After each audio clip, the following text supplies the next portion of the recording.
José do Egito foi uma figura emblemática do Antigo Testamento, conhecido por seus sonhos proféticos e por sua inabalável fé em Deus. Originário de uma família de 3 irmãos e sendo o predileto de seu pai, Jacó, José logo despertou a ira e a cobiça de seus irmãos, desencadeando uma incrível saga de vida que o conduziu do abismo de um poço à grandiosidade do poder egípcio.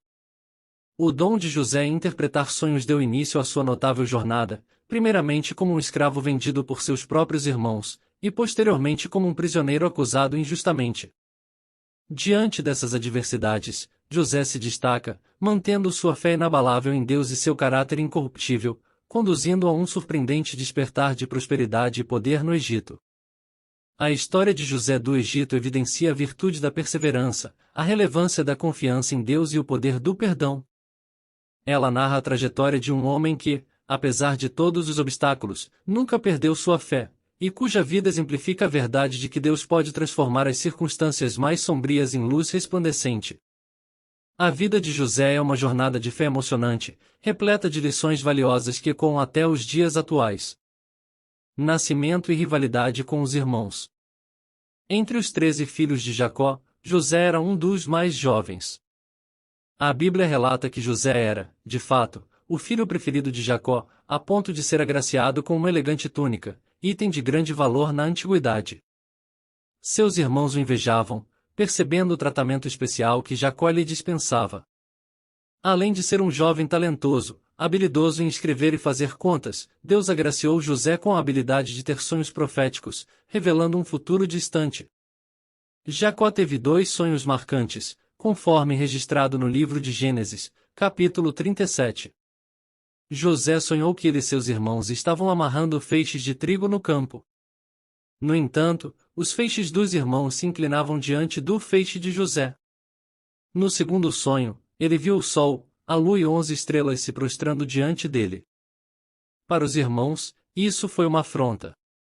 Como um filho tão jovem poderia se sobrepor aos demais? Como um jovem poderia reinar sobre os próprios pais? Tudo permanecia um mistério, levando até mesmo Jacó a ponderar sobre essas questões. José é vendido como escravo para egípcios. Carregando o ressentimento dos vários irmãos, José enfrentava perigos iminentes.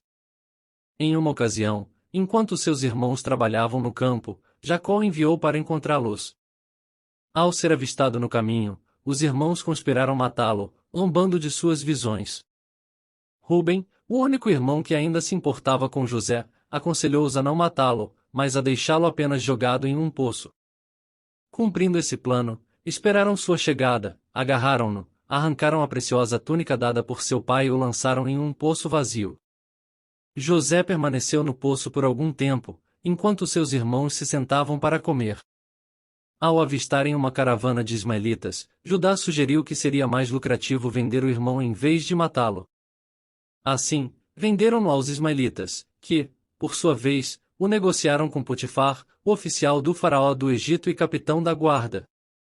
Rúben, o salvador de José, estava ausente quando venderam o irmão mais novo. Ao retornar ao poço para resgatá-lo, percebeu que era tarde demais, pois José já não estava lá. Rúben lamentou profundamente. Os irmãos elaboraram uma desculpa elaborada, pegaram a túnica de José, mancharam-na com sangue animal e a devolveram a Jacó. Ao ver que aquela era a túnica de seu amado. A bênção sobre José e o assédio da esposa de Potifar. Depois de Potifar adquirir José, designou-o para trabalhar em sua residência. Tudo o que José empreendia prosperava, levando-o a residir na casa de Potifar, confiando-lhe a gestão total da casa e, posteriormente, a administração de toda a sua propriedade. José, abençoado por Deus, dotado de beleza e boa aparência, despertou o interesse da esposa de Potifar com o tempo. Num determinado dia, ela o convidou a deitar-se com ela, mas José retrucou: "Meu senhor não se preocupa com nada em sua casa, deixou tudo aos meus cuidados. Ninguém nesta casa está acima de mim. Ele não me negou nada, exceto a senhora, pois é a esposa dele.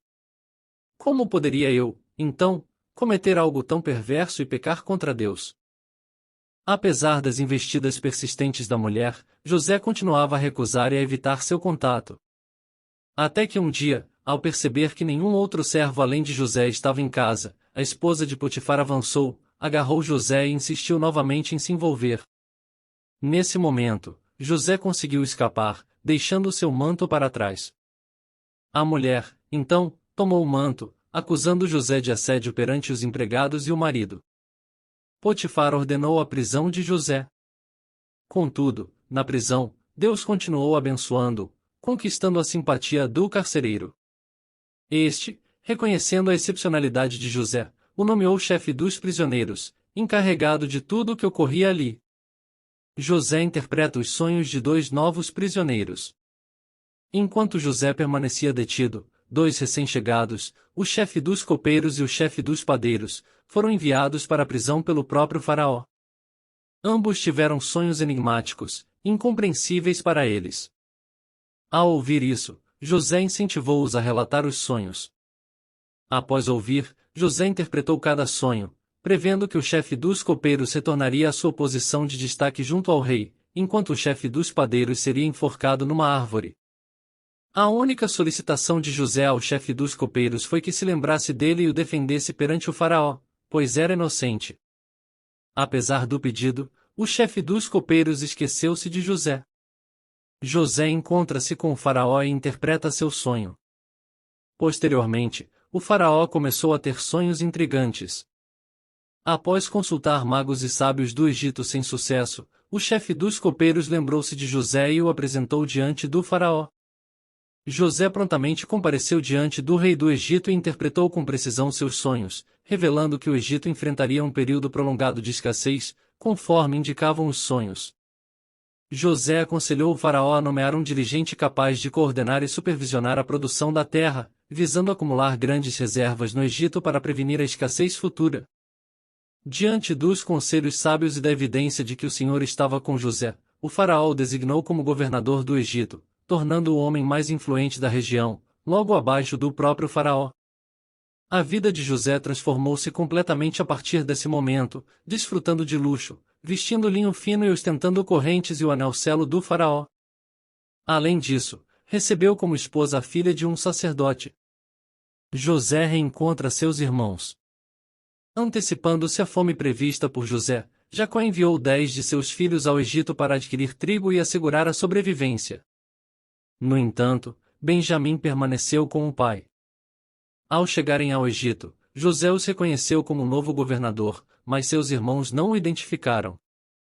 José manipulou a situação, persuadindo-os a trazerem Benjamim para libertar um deles da prisão.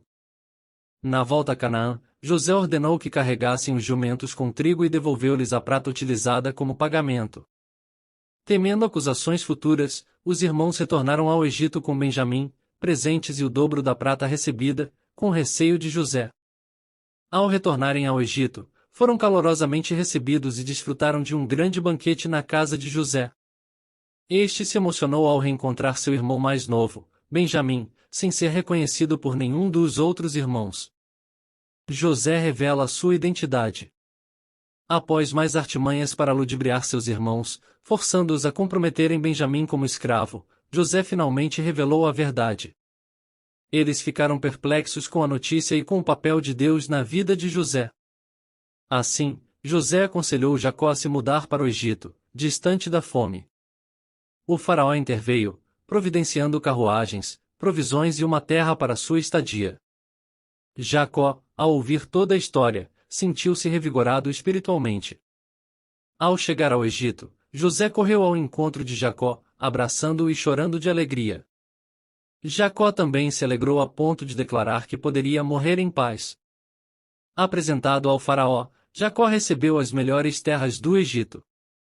A fome assolou, e José demonstrou perspicácia na administração do Egito. Vendeu o trigo acumulado em troca de prata, gado, terra e mão de obra, consolidando o faraó como ainda mais poderoso. A morte de José. O tempo passou, Jacó estava prestes a morrer, abençoou todos os filhos e foi sepultado no Egito, embalsamado e colocado em um sarcófago, seguindo a tradição egípcia para líderes. Antes, José dirigiu suas últimas palavras aos irmãos. Estou à beira da morte, mas Deus certamente virá em auxílio de vocês e os levará para a terra prometida a Abraão, Isaque e Jacó. José fez com que os filhos de Israel lhe prestassem um juramento: quando Deus intervir a favor de vocês, levem meus ossos daqui. José faleceu em paz aos 110 anos de idade.